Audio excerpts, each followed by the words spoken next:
इस देश के अंदर मिर्ची लग रही है, बुरा लग रहा है, क्योंकि डिसिप्लिन की जब बात आती है और नरेंद्र मोदी जी जो एक एक आज सबसे अगर परेशान है तो सफाई कामगार है। अभी आप देखिए महाराष्ट्र में या दिल्ली में भी जहाँ भी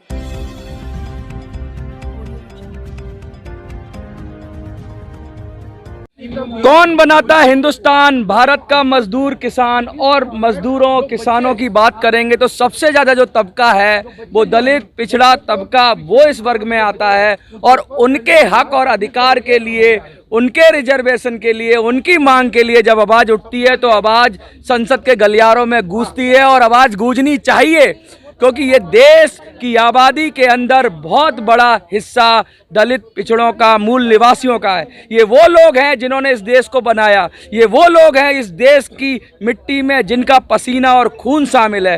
वो लोग जंतर मंतर पर अगर आएं और अपने हक की आवाज़ उठाएं तो बड़े शर्म की बात है सरकार को। इनके तो पैर धो के, मोदी जी तो पैर भी धोते हैं लेकिन एक्शन नहीं करते। इनके तो पैर धो के इनका काम करना चाहिए और इनको इनका हक बिगर मांगे मिले तब तो सरकार है। अगर मांगना पड़ता है तो बड़ी शर्म की बात है। सर कहाँ से आए हैं यार, और क्यों जंतर मंतर पे आना पड़ गया? हम मुंबई महाराष्ट्र से आए हैं।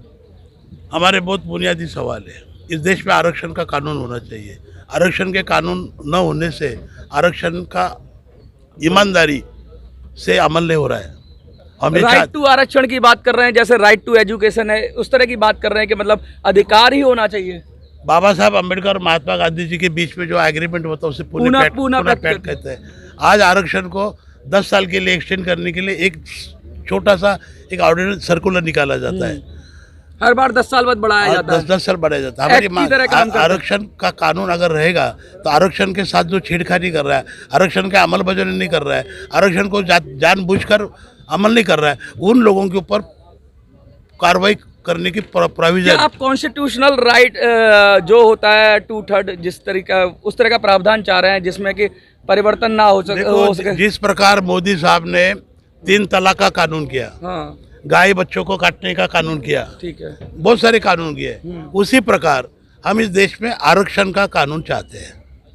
ये बहुत बड़ी बात कर रहे हैं। कहने का मतलब ये है कि जिस तरह सरकारें हर 10 साल के अंदर रिव्यू कर लेती हैं, उसमें कुछ घटा देती हैं, कुछ बढ़ा देती हैं, अधिकारों के साथ समझौता हो जाता है और बहुत जो मजबूत वर्ग है वो अक्सर आरक्षण को ले लेता है, गरीबों का हिस्सा ले लेता है और अपनी जो मजबूत जातियां, सशक्त जातियां, वो भी उसमें घुसने की कोशिश करती हैं बैक एंड से। ये सब समस्याएं, तो इसलिए ये कह रहे हैं कि भाई एक कानून बना दो, ये रोज रोज का झंझट बर्दाश्त नहीं होता। क्या लगता है, बनेगा कानून? कानून तो बनना चाहिए और लोगों की तो मांग है, लेकिन सरकार किस प्रकार की है? सरकार अगर आरक्षण के विरोध की रहेगी तो करेगी नहीं।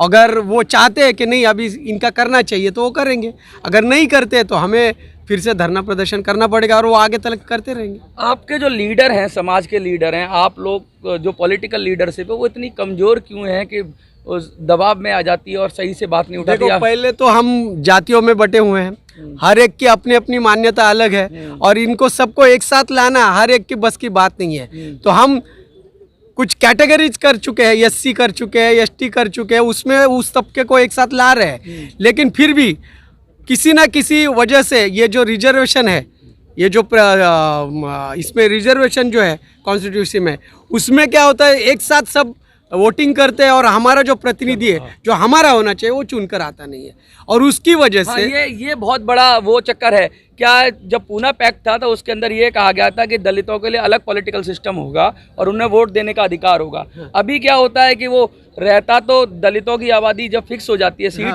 तो वो रहता तो सबका है वो, लेकिन कहते दलित का है, असल में वो होता नहीं। चुनकर आता है वो कहता है मुझे तो सभी ने वोटिंग किया।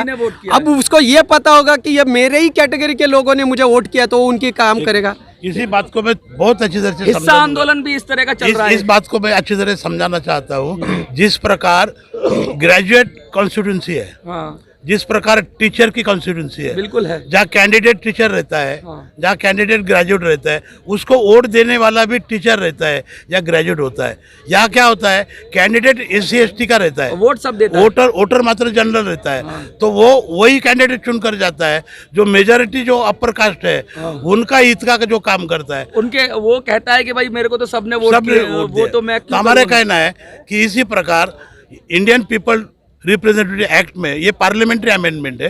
रिजर्व कैटेगरी में कैंडिडेट अगर रिजर्व रहेगा, वोटर भी रिजर्व होना चाहिए। ये बहुत बड़ी बात है। और पूना पैक्ट जब हुआ था तो डबल वोटिंग की भी बात हो रही थी उस समय, लेकिन जब गांधी जी अड़ गए और बाबा साहब को थोड़ा पीछे हटना पड़ा, तो बाबा साहब ने कहा था ये मेरी बहुत बड़ी भूल है। अब क्या लगता है कि वो रिफॉर्म होगा? क्योंकि अब बाबा साहब के मानने वाले तो वो सब सहमत हो गए उस बात पे, आप लोग बात उठा रहे हैं, क्या लगते हैं रिफॉर्म होगा? बाबा साहब अम्बेडकर ने अपने जीवन में कई बार कहा है कि कांग्रेस ये जलता हुआ घर है, इस जलते हुए घर से आपने दूर रहना चाहिए।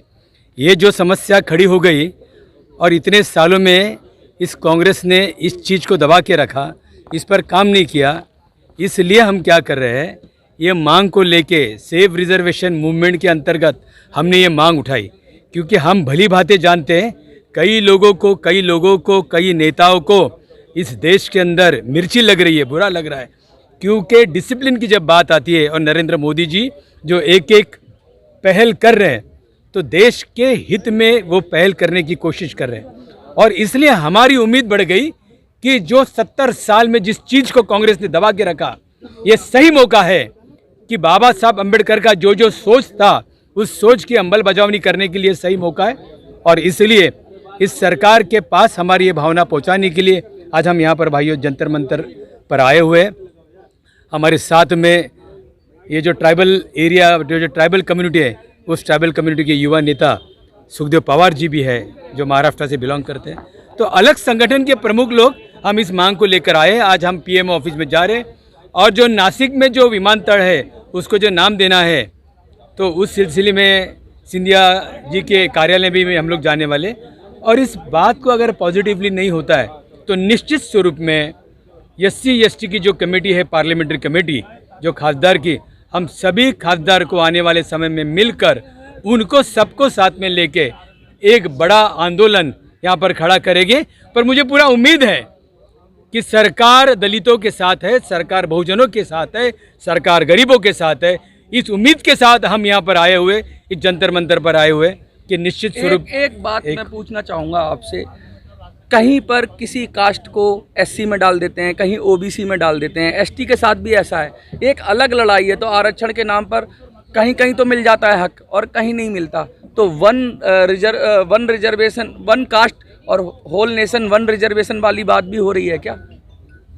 मतलब कि यहाँ पर एक कास्ट है वो ST में है, कहीं SC में है, इस तरह का भी चल रहा है। है कि महाराष्ट्र में एक बड़ा आरक्षण के लिए बड़ा आंदोलन खड़ा रह रहा है, मराठा आरक्षण है। तो उसी मराठे को हरियाणा में कुछ अलग बोला जाता है, पंजाब में कुछ अलग बोला जाता है, तो वहाँ उन लोगों को आरक्षण दिया जाता है। आज सवाल ऐसा है कि हमारे ये कुंचीकुरी समाज के जो लोग हैं, इनका भी एक बड़ा ऑल इंडिया पर आरक्षण का मुद्दा खड़ा है। सर, जैसे आपका समाज है ST के अंदर, जैसे बताया सर ने ST के अंदर आता है, क्या लगता है आपको कि सरकार ने इतना ज़्यादा इसके अंदर डिस्क्रिमिनेशन हो रहा है, जगह कहीं कुछ है कहीं कुछ है, इतना ज़्यादा एक तरह का इतना ज़्यादा वो हो गया है कि बहुत कॉम्प्लेक्स हो गया है, इसको सिंप्लीफाई क्यों नहीं करती है गवर्नमेंट? पहली बात तो मैं आपको ये बता दूँ कि हम एक जाति के, एक धर्म के लोग हैं, मुझे एक जाति के लोग हैं। इनको आके महाराष्ट्र में 2 गटे में विभाजित है, कहीं पे NT कहते हैं तो कहीं ST। हाँ, वही विदर्भ साइड में ST का उनको आरक्षण मिलता है। हाँ। और विदर्भ छोड़ने के बाद उनको NT का आरक्षण मिलता है। मतलब यही और जाति तो एक ही है, जाति एक ही है, लेकिन 2 तरह का आरक्षण, 2 तरह का आरक्षण। तो ये क्यों है? यही तो समझ में नहीं आती है। तो कानून इसके लिए भी बनवाने की कोशिश करेंगे। इसके लिए भी कानून देखिए मैं बता दूं कि नेशनल लेवल पे उस पे कुछ होना चाहिए, नेशनल लेवल पे वो कमेटी गठित होनी चाहिए और उस तरह से किसको किस तरह का आरक्षण देना चाहिए वो होना चाहिए। देखिए मैं बता दूं कि रिजर्वेशन के साथ जो खेल हुआ, पॉलिटिकल रिजर्वेशन की जब बात हुई, जब पूना पैक्ट हुआ, तो ये बात बड़े जोर शोर से उठाई गई थी कि दलितों का जब तक उत्थान नहीं होगा, जब तक कि उनका पॉलिटिकल रिप्रेजेंटेशन नहीं होगा। लेकिन वहाँ भी खेल हुआ, नेगोशिएशन हुआ और नेगोशिएशन के बाद गांधी जी और अंबेडकर जी एक टेबल पर आए और मिल बैठकर उन्होंने एक नया तरीका निकाला, जिसको रिजर्वेशन के नाम पे हम लोग देखते हैं अंग्रेज़ों के टाइम से शुरू हो रहा है और अभी भी आ रहा है, लेकिन उससे भी जो मूल बात थी कि दलितों का उत्थान होना, वो पूरी तरीके से नहीं हो पाया, कमज़ोरों का उत्थान नहीं हो पाया। पॉलिटिकल रिजर्वेशन के लिए 10-10 साल का जो टेन्योर होता है वो इनको बर्दाश्त नहीं है। ये कह रहे हैं कानून बने और ऐसा कानून बने जिससे दलित की वोटिंग हो तो दलित ही कैंडिडेट हो, सब तरह का। हाँ जी, एक बहुत बड़ा मुद्दा है यहाँ पर, ये पूरे देश के अंदर जो सफाई कामगार हैं, उस सफाई कामगार को लेकर हरियाणा में, महाराष्ट्र में ईश्वर भाई झंझोटड़ एक बड़ी लड़ाई लड़ रहे हैं कि राज्य में और केंद्र सरकार पर, केंद्र सरकार के माध्यम से बोर्ड बनाया जाए। तो महाराष्ट्र के सफाई कामगार के नेता और हरियाणा राज्य के कन्वीनर ईश्वर भाई झंझोटड़ भी इधर है। मैं चाहता हूं कि आपके माध्यम से उनकी बात जो वो कहना चाहते हैं वो भी यहाँ पर रखा जाए। ईश्वर सर, इतना बड़ा आंदोलन आप उठा रहे हैं, बहुत बड़ी बात कर रहे हैं। बाबा साहब ने भी अपने कदम पीछे खींच लिए थे एक बार, इस तरह की बात हो रही है। आप उनसे भी ज़्यादा जद्दोजहद करनी पड़ेगी आपको, बहुत आसान नहीं है जो आप मांग रहे हैं। नहीं, बाबा साहब तो हमारे खून में है। हाँ। जब तक हम सोते नहीं, जब खाते नहीं, जब भी बाबा साहब के नाम बगैर हमारा कोई कामकाज ही नहीं होता है, दिन जब उदय होता है। ये महाराष्ट्र में कि पूरी हिंदुस्तान में आज सफाई कामगार के ऊपर अन्याय अत्याचार हो रहा है। आपने न्यूज़ के माध्यम से कभी देखा होगा, मुंबई में एक सात लोगों ने ड्रेनेज लाइन में जो साफ सफाई का काम करने गए, कहाँ पर ड्रेनेज लाइन नहीं है तो वहाँ पर वो लोगों ने टाकी बनाई है।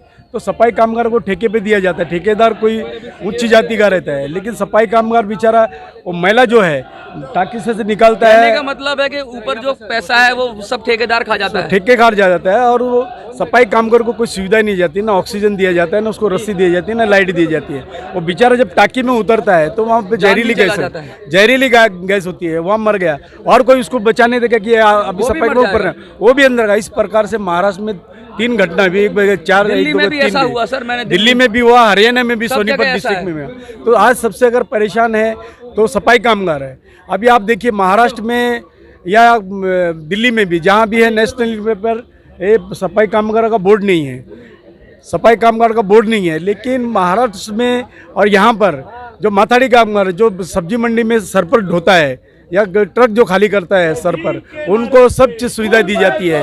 उनको काम की पगार, उनका टाइम, समय और हाउसिंग से सब उनकी सुरक्षित होती है। लेकिन सफाई कामगार के बारे में ऐसा नहीं है। सफाई कामगार इतना परेशान है कि दिल्ली में आपकी जैसे कोठी है, अगर सफाई कामगार वहाँ काम कर रहा है, वो हद से ज़्यादा काम कर रहा है, लेकिन उसका जो मुआवजा उसको पगार में नहीं मिलती है। जब वो मालिक से सफाई काम की बोलता है कि मेरी साहब पगार बढ़ा दीजिए, तो उसका मालिक कहता है कि कल से काम पे नहीं आना।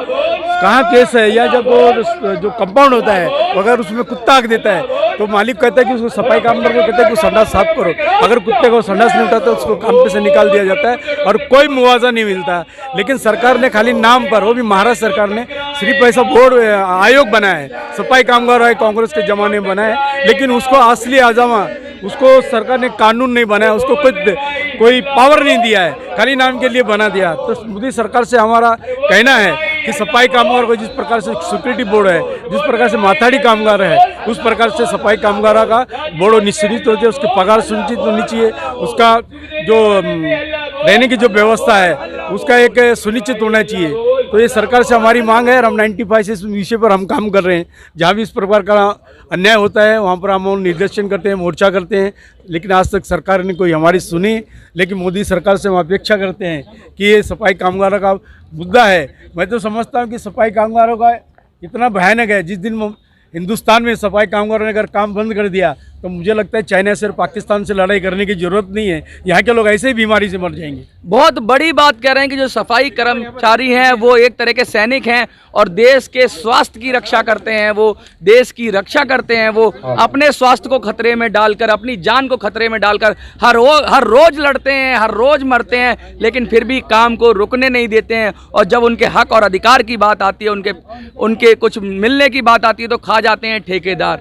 सफाई कर्मचारी सबसे दबा कुचला निचले पायदान पर है, जातिगत रूप से भी पायदान पर है और सामाजिक रूप से भी पायदान पर है, निचले पायदान पर है। उसको उत्थान के लिए सरकारों को कुछ ना कुछ सेफ गार्ड बनाना होगा, कुछ ना कुछ सुरक्षा करनी होगी उनकी। जब तक उनकी सुरक्षा नहीं होगी, इनके भविष्य सुरक्षित नहीं होगा, देश का भविष्य भी मुझे लगता है सुरक्षित नहीं होगा।